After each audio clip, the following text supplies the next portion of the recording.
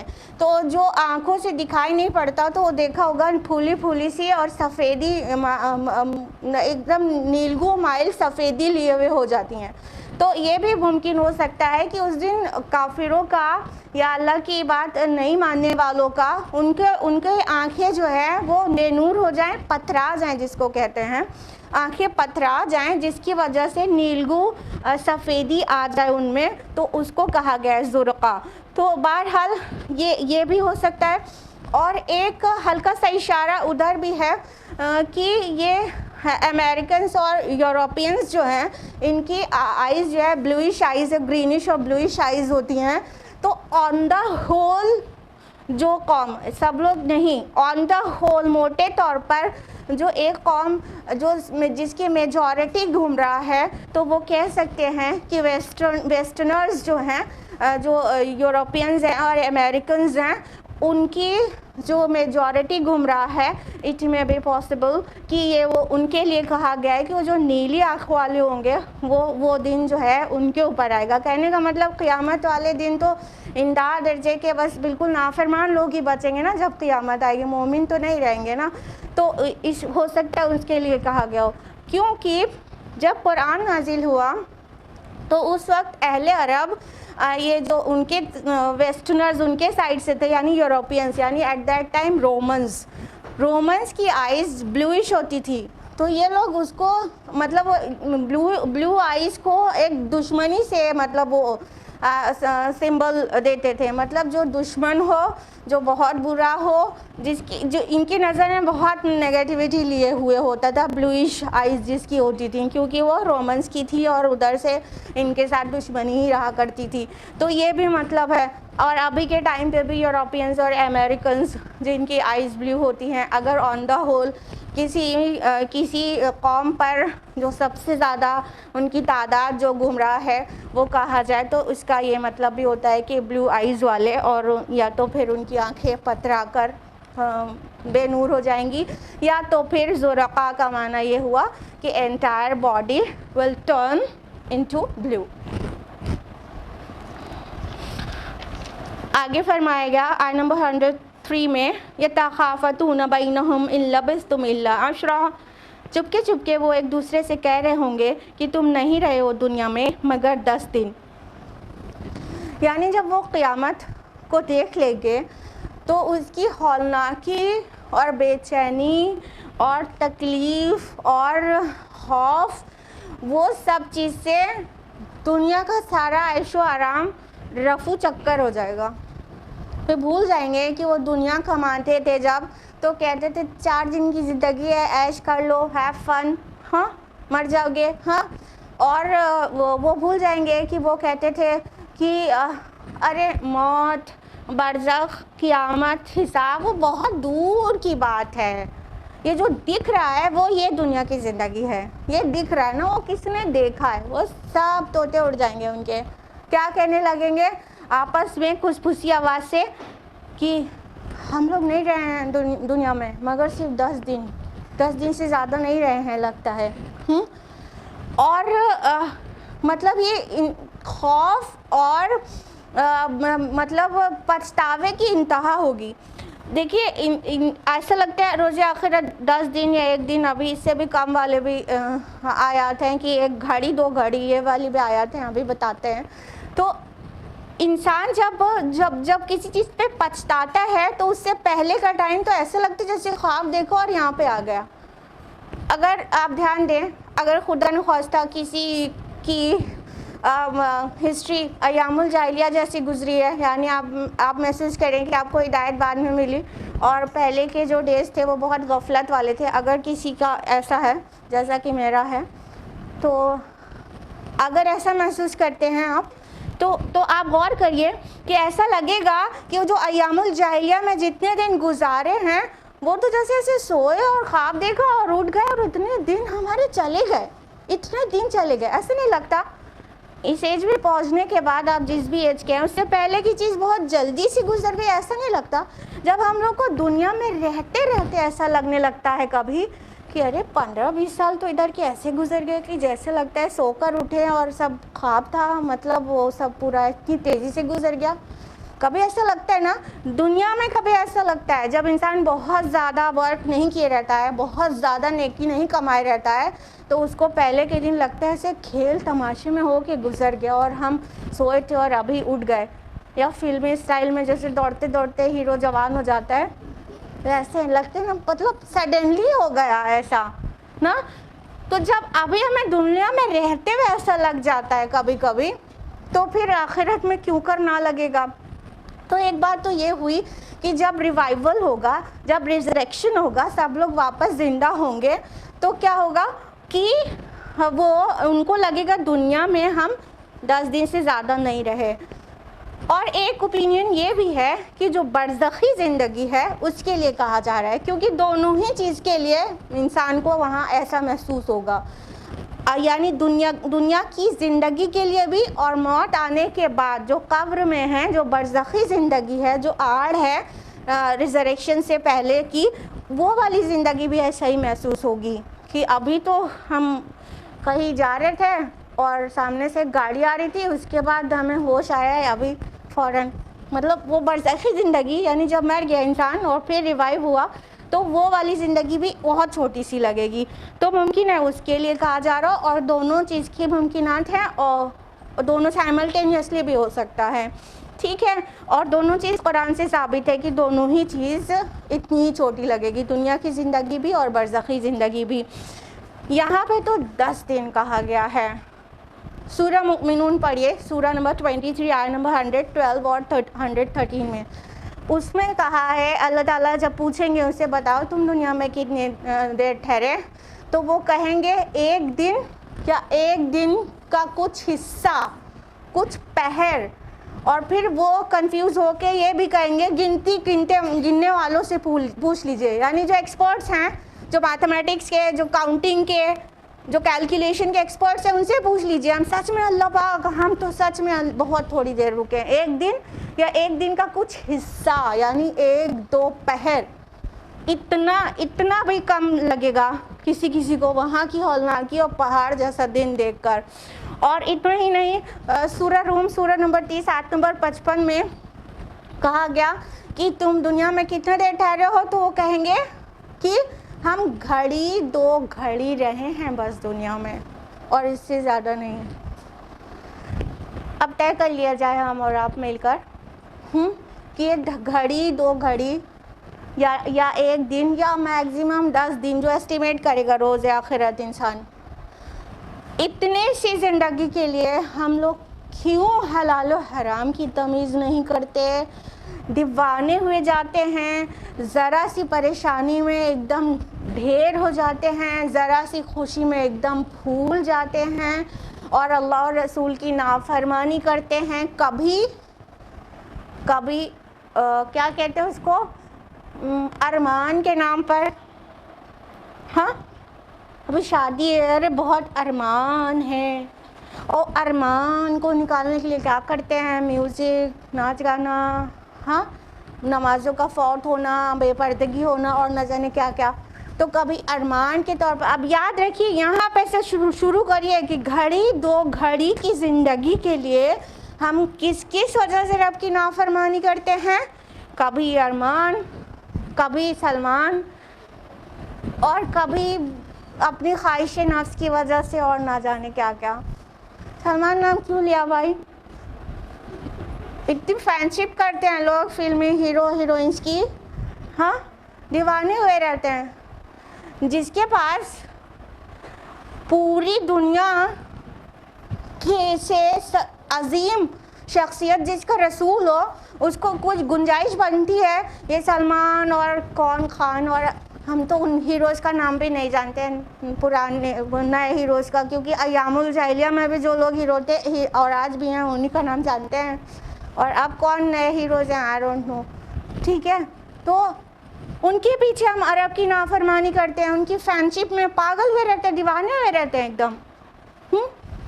اب اسے ریلیٹ کر کے سوچئے ذرا، گھڑی دو گھڑی کی جو زندگی ہو، دن 2 دن 10 دن کی جو زندگی ہو، اس کو اس طرح ویسٹ کرنا چاہیے کیا؟ ہاں اسی میں اگر کما لیا ہوتا، یعنی مطلب اس کی اہمیت بھی بہت ہے. دنیا مزرعہ الاخرہ، دنیا آخرت کے لیے کھیتی ہے. تو اگر ہم نے اس میں کچھ اچھی فصل لگائی ہوتی، یہ کانٹے اور یہ کیکٹس اور زقوم لگانے کے بجائے اگر ہم نے اس میں انگور اور انار لگائے ہوتے تو وہاں ہم اچھی فصل کاٹتے نا. تو ہم کیا کرتے ہیں، اپنی ارمان، اپنی شوق، اپنی ایمبیشنز، ایسپریشنز، اور نہ جانے کون سا ورڈ یوز کرنے کا دل کر رہا ہے، کہ اس کی وجہ سے ہم اپنی آخرت داؤں پہ لگا دیتے ہیں، جس کے لیے ڈیفینیٹلی جا کر ہم کہنے والے ہیں ہم تو گھڑی رہے، ہم تو دن 2 دن رہے. ارے گنتی گننے والوں سے پوچھ لیجئے اللہ پاک، ہم تو بہت تھوڑی دیر دنیا میں رہے. تو اس تھوڑی دیر کی دنیا کی زندگی میں اتنا مگن ہونا چاہیے کیا کہ ہوش میں ہی نہیں رہنا چاہیے کہ یہ بات اللہ کی اور اللہ کے رسول کی نافرمانی والی ہے جو ہمیں شوق چڑھا جا رہا ہے کرنے کا. ہاں ہوش میں رہنا چاہیے نا، یاد رکھنا چاہیے یہ چھوٹی سی ہے، غم ہے، کوئی بات نہیں. ارمان ہے اس کو دبا رہے ہیں، اپنے نفس کو کنٹرول کر رہے ہیں، کوئی بات نہیں. سارے ارمان جنت میں نکلیں گے نا انشاءاللہ. تو یہ ہوش میں رہیں گے اگر، تو یہ گھڑی 2 گھڑی، دن 2 دن کی زندگی بہت اللہ کے حدود میں رہ کر، شریعت کی حدود میں رہ کر گزار پائیں گے. لیکن جب سوچیں گے کہ یہیں، جیسے کافر سوچتا ہے کہ یہ دنیا ہی سب کچھ ہے اس کا، تو جب اس طرح سوچیں گے تو پھر سبھی کچھ پورا کرنا ہے، شوق بھی پورا کرنا ہے، اور غم میں بھی اللہ کی ناشکری کرنا ہے، اور سبھی کچھ کرنا ہے کہ ہمیں کیا ملا ہے آج تک، ہمیشہ غم ہی تو ملا ہے، میرے ساتھ ایسا ہوا اور ایسا ہوا اور ایسا ہوا. 2 4 10 20 پریشانیاں ہوتی ہیں، اس کو ہم اٹھا کے کاؤنٹ کرنے لگتے ہیں، اور ان گنت، ہزاروں نہیں، لاکھوں نہیں، کروڑوں نہیں، ان گنت نعمتیں ہوتی ہیں، اس کو کاؤنٹ کرنے کی کبھی توفیق نہیں ہوتی ہے، تو پھر ہم ناشکرے ہو جاتے ہیں. تو دھیان رکھیں کہ یہ دنیا میں کتنی دیر رہنے کے لیے آئے ہیں، اس کو ایک دم مسافر کی طرح گزاریں، اور جیسے کہ بس ابھی سفر کنٹینیو ہو جائے گا.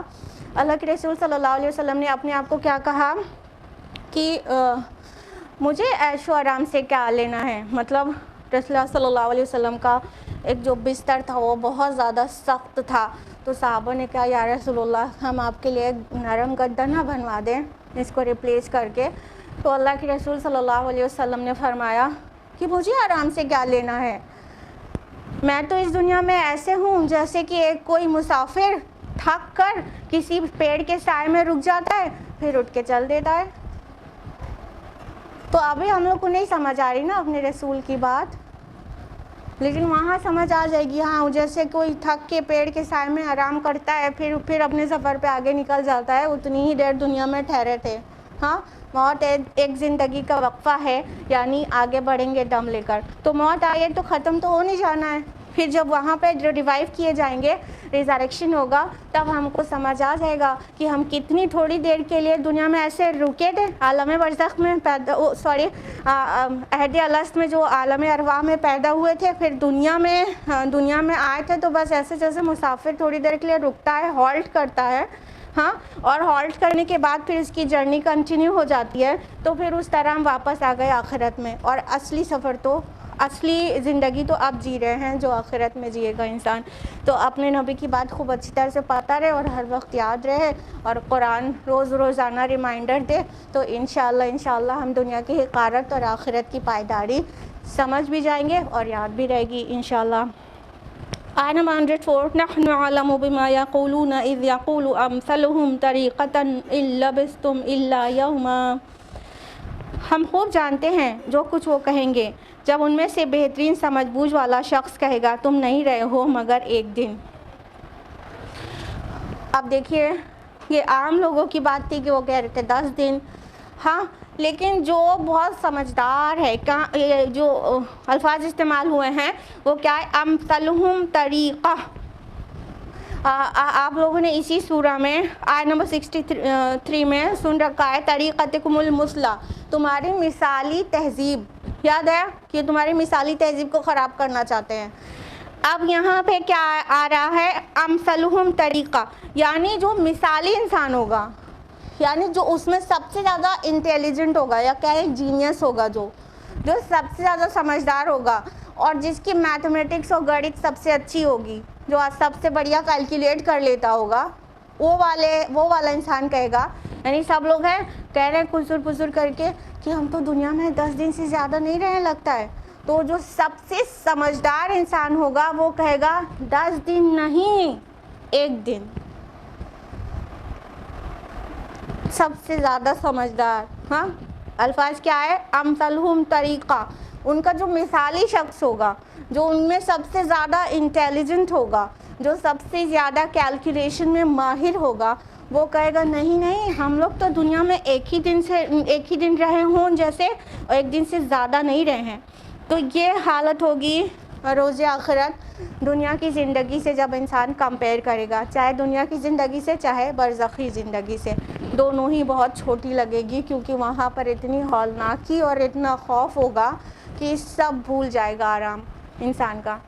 جب کہیں آرام کے بعد کہیں تکلیف کے میں جاؤ تو آرام کہاں یاد رہتا ہے, پھر تو لگتا ہے صرف تکلیف ہی تکلیف ہے. آرام یاد کس کو رہتا ہے کہ کبھی آرام سے بھی رہے تھے. تو جو وہاں کی الجھن میں انسان پڑے گا تو کبھی سوچے گا نہیں کہ وہ اے سی میں سوتا تھا آرام سے, ہاں, اس کو یہ نہیں یاد آئے گا. اس کو لگے گا نہیں یہ تو ایسے بس ایسے دنیا میں آئے تھے ایک دن کے لیے اور ایک دن کے بعد نکل گئے تھے سفر پہ آگے, ایسا محسوس ہوگا. آیت نمبر 105 وَيَسْأَلُونَكَ عَنِ الْجِبَالِ, اور اے نبی صلی اللہ علیہ وسلم یہ لوگ آپ سے پہاڑوں کے بارے میں پوچھتے ہیں.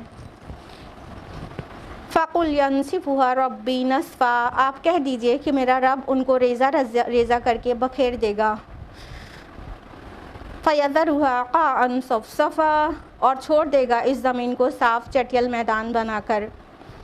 لَا تَرَى فِيهَا عِوَجًا وَلَا أَمْتًا, آپ نہ تو اس میں کوئی ٹیڑھ دیکھیں گے اور نہ کوئی ٹیلا.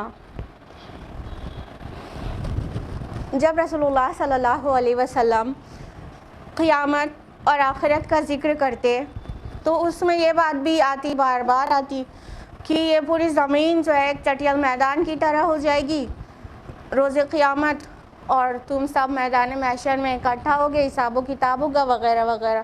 جو تفصیلات رسول اللہ صلی اللہ علیہ وسلم پیش کر رہے تھے اس میں کفار کو ہنسنے کا, مذاق بنانے کا اور طنز میں سوال کرنے کا موقع مل جاتا تھا. ان میں سے ایک سوال یہ بھی تھا کہ اچھا آپ کہتے ہیں سب میدان ہو جائے گا, سب بھاگیں گے, چٹیل میدان ہو جائے گا, تو یہ جو اتنے بڑے بڑے پہاڑ ہیں وہ کہاں چلے جائیں گے؟ یہ طنز میں کفار کا سوال ہو جاتا تھا کہ یہ پہاڑ پھر کہاں چلے جائیں گے. جو تصویر آپ ہمیں دکھا رہے ہیں قیامت کی, تو یہ اتنے جمائے پہاڑ جو چاہے کتنا بھی طوفان آئے ٹس سے مس نہیں ہوتے, یہ کہاں چلے جائیں گے؟ تو اللہ تعالیٰ نے ان کا سوال کوٹ کر کے جواب دلوایا ہے اپنے نبی سے کہ آپ سے پوچھتے ہیں پہاڑوں کے بارے میں, کہہ دیجئے میرا رب تو ان کو ریزہ کر کے بکھیر دے گا. یعنی جو قیامت کی آواز ہوگی, جو ٹرمپٹ بلو کیا جائے گا, وہ اتنی ہولناک ہوگی کہ سب کچھ تہس نہس ہو جائے گا. اور یہ جو پہاڑ ہے نا, یہ مطلب چور چور ہو جائے گا. اللہ تعالیٰ کے لیے کیا مشکل ہے کہ پہاڑ ریزہ کر دے. غور کریے گا کبھی یہ جو ریت ہوتی ہے ریگستان میں وہ کیا ہوتی ہے؟ جو ریت کے پارٹیکلز ہوتے ہیں یہ اس کی کوئی ویلیو نہیں ہوتی. ہوا آتی ہے اور ایسے اڑنے لگتے ہیں, ہاں اوپر سے اڑنے لگتے ہیں. تو یہی جو ریت کے پارٹیکلز ہیں یہی جمی صورت میں پہاڑ ہیں. اور کیا ہے؟ کچھ اور ہے کیا؟ ہاں یہ ذرات جم گئے ہیں تو پہاڑ ہیں. یہ ایک دم الگ الگ ہیں پسے ہوئے تو یہ ریت کے ذرات ہیں. ریت کے ذرات کے متعلق کوئی سوال نہیں پیدا ہو رہا لیکن پہاڑ کے متعلق سوال پیدا ہو رہا ہے. تو اللہ تعالیٰ نے کہا کہ ان سے کہہ دیجئے کہ میرا اللہ تو ان کو ریزہ ریزہ کر کے ریت کر کے بالکل پیس کے ایک دم بکھیر دے گا اور زمین کو صاف چٹیل میدان بنا دے گا. اب وہ قیامت کی جو وہ یہ منظر کشی ہے اس کی حقیقت پہ آ جائیے. جب وہ فارم ہوئی تھی یہ ہماری لینڈ جو ہمارے جینے لائق بنی ہے وہ کیسے فارم ہوئی تھی اور پھر وہ فلیٹن کیسے ہو جائے گی, کیوں کر ہو جائے گی, ریزن بھی جانتے ہیں آج. دیکھیے اللہ تعالیٰ نے جب آدم علیہ السلام کو زمین پر بسانے کا ارادہ کیا تو اس سے بہت پہلے سے یہ زمین رہنے لائق بنتی چلی جا رہی تھی. ٹھیک ہے, جیسے سائنس ڈسکرائب کرتی ہے اٹس نتھنگ رانگ کہ وہ پہلے آگ کا گولا تھی, پھر ٹھنڈی ہوئی, پھر اس پہ پانی, اور پانی کے لیے انزال ورڈ آتا ہے قرآن حکیم میں. تو ایکچولی H2O جو ہے کیمیکل فارمولا بتا رہے واٹر کا, یہ H2O جو ہے وہ اوپر سے نازل ہوا ہے, پانی نہیں تھا نا پہلے. پھر اللہ تعالیٰ نے آسمان سے پانی نازل کیے, بادل کی بات نہیں کر رہے ہیں, یہ جیسے پانی اتارا جب آتا ہے نا, مطلب آسمان سے پانی اتارا تو فوراً سب کے دماغ میں آتا ہے کہ جو بادل ہے یہاں سے پانی بارش ہوتی ہے اسی کو کہا جا رہا ہے. وہ بھی سمجھیں تو کوئی مسئلہ نہیں ہے, وہ بھی اوپر ہی رہتا ہے پھر اترتا ہے. لیکن ایکچولی جو پانی سب سے پہلے وہ یہ گلوب پر آیا ہے یہ آسمان سے نازل ہوا ہے. H2O اللہ تعالیٰ نے آسمان سے نازل کیا ہے. آپ کو پتہ ہے چاہے مارس ہو چاہے کوئی بھی پلینٹ ہو وہاں پر سائنٹسٹ پانی کھوجتے رہتے ہیں. پانی مل جائے تو لائف کا پاسبلٹی پتہ چل جائے نا, پانی ڈھونڈتے رہتے ہیں, H2O بس ڈھونڈتے رہتے ہیں. ٹھیک ہے, تو یہاں پر جو زمین جب آگ کا گولا تھی پھر اس پر پانی نہیں تھا تو اللہ تعالیٰ نے پانی نازل کیا. ٹھیک ہے, اب پانی نازل کیا تو اگر ایک فٹ بال اپنے ذہن میں لائیے جس کی سرفیس ایک دم پلین ہے. ٹھیک ہے, اب پانی اس پہ نازل ہوتا تو کنٹین کرنے کے لیے پانی فلیٹ پہ تو نہیں ٹک سکتا ہے, ٹک سکتا ہے کیا؟ یا ایسے بال ہے سرفیس اس پہ ٹک سکتا ہے کیا؟ ہاں اس کے لیے کیا چاہیے؟ پیالہ چاہیے. ہاں کچھ ایسا چاہیے جو گہرا ہو جس میں پانی کنٹین ہو سکے. رائٹ, تو اس سے پہلے کہ پانی نازل ہوتا زمین کی جو وہ جیولوجی پورا بتاتی ہے کہ پھر فولڈنگ فینومینا کے ذریعے پہاڑ اور کھائی گہرائی وجود میں آئی ہے. ٹھیک ہے, تو جو فولڈنگ ہوئی ہے ارتھ پہ, ارتھ کرسٹ کی فولڈنگ ہوئی. فولڈنگ کس کو کہتے ہیں؟ یعنی جو ارتھ کرسٹ ہے وہ نیچے اتری اوپر چڑھی, نیچے اتری اوپر چڑھی, اس طرح سے. ٹھیک ہے, تو جو فولڈنگ فینومینا کے ذریعے یہ کچھ حصے ابھارے گئے اور کچھ حصے دھنسائے گئے. اب جو دھسے ہوئے حصے ہیں وہ سمندر بن گئے اور دریا, اور یعنی وہ پیالے بن گئے کہ جب اللہ پاک اوپر سے پانی نازل کرے تو اس کو کنٹین کرنے کے لیے گہرا کوئی وہ ہو, وہ کوئی چیز ہو گہری جس میں واٹر کنٹین ہو سکے. اگر آپ کو لگتا ہے کہ یہ جو جتنی سوائل کے اندر پانی چلا جاتا ہے اتنے میں ہماری زندگی چلتی ہے تو بالکل غلط لگتا ہے. بارش ہوتی ہے, پانی ڈیفینیٹلی زمین کے اندر جاتا ہے, پیوریفائی ہوتا ہے, لیکن اتنے پانی سے ہماری زندگی نہیں چلتی ہے نا. وہ جو سمندر ہیں بہت بڑے بڑے جو کہ مور دین 66% پارٹ ہے, یعنی 2/3 پارٹ جو ارتھ کا ہے پورا وہ پانی ہے. تو وہ جو واٹر باڈی ہے, جو سمندر ہیں, وہاں سے ایوپریشن ہوتا ہے. جب سورج کی گرمی اس پہ پڑتی ہے واٹر ایوپریٹ ہوتا ہے.